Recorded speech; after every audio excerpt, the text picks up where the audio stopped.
में आमंत्रित करना चाहता हूं। नहीं, बिल्कुल। इस देश में उनके पास जो चुनिंदा 10-15 लोग होंगे जिनके पास राजनयिक अनुभव बड़ा विराट है इस देश में, ऐसे प्रोफेसर एस.डी. मुनी साहब हमारे साथ मौजूद हैं।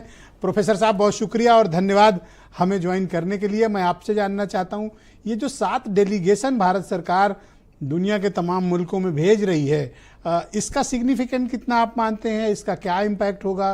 क्या ग्लोबल रूप से हम ऐसे कोई फुटप्रिंट छोड़ पाएंगे, कामयाब होंगे कि जहां हम पाकिस्तान को दुनिया भर में बेनकाब कर सकें या उसे डिप्लोमेटिकली आइसोलेट कर सकें? देखिए, मैं कहता हूँ ये बहुत अच्छा प्रयास है और इसके लिए सरकार को बधाई देनी चाहिए, इसमें कोई दो राय नहीं है। लेकिन ये पहली बार नहीं हो रहा है, 2008 में भी हमने किया है और उससे पहले भी ऐसा हुआ है कि डेलीगेशंस बाहर गए हैं और उन्होंने समझाने की कोशिश की। इस डेलीगेशन में काफी काबिल लोग हैं और मैं उम्मीद करता हूं कि वो भारत के पक्ष को बहुत स्पष्ट रूप से रखेंगे। लेकिन जैसा मैंने कहा कि ये दुनिया को अभी आज नहीं पता चला है कि पाकिस्तान टेररिज्म करता है। आपको याद दिलाऊं, जब अमेरिका ने ओसामा बिन लादेन को पाकिस्तान की धरती से उखाड़ के बाहर लिया था, उनको पता था कि पाकिस्तान टेररिज्म में उलझा हुआ है। 9/11 हुआ तब उनको पता लगा कि पाकिस्तान टेररिज्म में उलझा हुआ है। 2008 में हम लोगों ने बहुत पुख्ता सबूत वहां पर दिए और जो लोग पकड़े गए उनकी भी एविडेंस लेके दुनिया के सामने रखा कि देखिए ये कर रहा है। तो ये बात दोबारा हम लोग अच्छी तरह से रिपीट करेंगे और जो पहलगाम में जघन्य अपराध किया पाकिस्तानियों के समर्थन से, उसका भी हम खुलासा वहां करने में शामिल हो गए। लेकिन एक दो बातें और ध्यान में इसमें रखनी चाहिए। पहली बात तो ये कि हम अपना डेलीगेशन अब भेज रहे हैं और लोगों को समझाने की कोशिश कर रहे हैं। इस मतलब जब ऑपरेशन सिंदूर हुआ था उस वक्त दुनिया ने हमारी बात पूरी तरह से नहीं मानी और नहीं समझी। सारे वेस्ट ने हम लोगों से, देखिए 3 पहलू थे पहलगाम के। एक था कि टेररिज्म हुआ है, दूसरा उस टेररिज्म के पीछे पाकिस्तान है और तीसरा इसीलिए पाकिस्तान को पनिश करना पड़ेगा।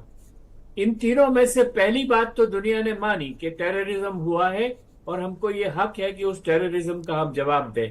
लेकिन दुनिया ने ये बात नहीं मानी कि उसके पीछे पाकिस्तान का हाथ है, क्योंकि हमने उस वक्त पुख्ता सबूत सामने उनके नहीं रखे थे और आज तक भी हम लोग जो वाकई टेररिस्ट थे वहां पे उनको पकड़ नहीं पाए हैं। इसलिए ये एक सवाल उठा हुआ है।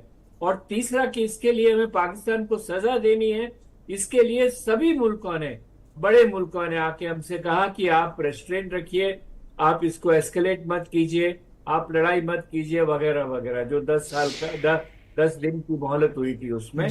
तो ऐसे माहौल में दुनिया को ये समझाना बहुत मुश्किल है, क्योंकि दुनिया की जो राजनीति है वो उसूलों पे, तथ्यों पे काम नहीं करती है। वो इस बात पे काम करती है कि इन दुनिया के लोगों के, दुनिया के देशों के स्वार्थिक हित क्या है, क्या उनके मुद्दे हैं, किस तरह के रिश्तेदारी उनकी और दूसरे देशों से है, उस पे निर्भर करके रियलिस्टिक तरीके से दुनिया की राजनीति काम करती है। इसीलिए हमें बहुत ज्यादा उम्मीद नहीं रखनी चाहिए। Sir, I am sorry to interrupt you, मैं डायरेक्ट एक सवाल करना चाहता हूं। क्या डिप्लोमेटिकली हमारी गलतियां थी, खामियां थी कि हम दुनिया भर को कन्विंस नहीं कर पाए कि पाकिस्तान पर हमला करना क्यों जरूरी है?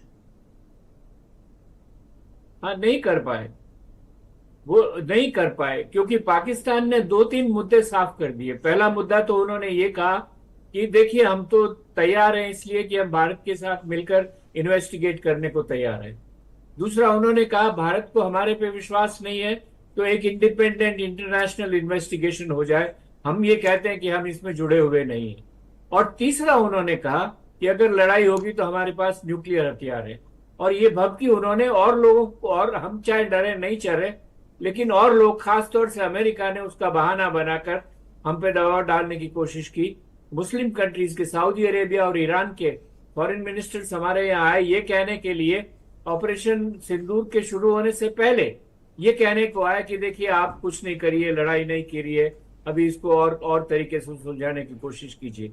तो ये सब इसको प्रमाणित करते हैं कि हम ऑपरेशन सिंदूर से पहले जिसकी हम तैयारी कर रहे थे और ठीक कर रहे थे, और जैसा आपने कहा कि फौज ने बहुत अच्छा काम किया, और फौज का जो फायदा था, मैं यहां तक जाके कहूंगा कि जब हमारे सामने सीज फायर की बात रखी गई तो हमने ये क्यों नहीं कहा कि हम सीज फायर तब करेंगे जब पाकिस्तान इस बात का पुख्ता सबूत दे कि वो भविष्य में टेररिज्म को सपोर्ट नहीं करेगा, वो हमको मसूद को हमारे को हवाले करे या हाफिज सईद को हमें हवाले करे।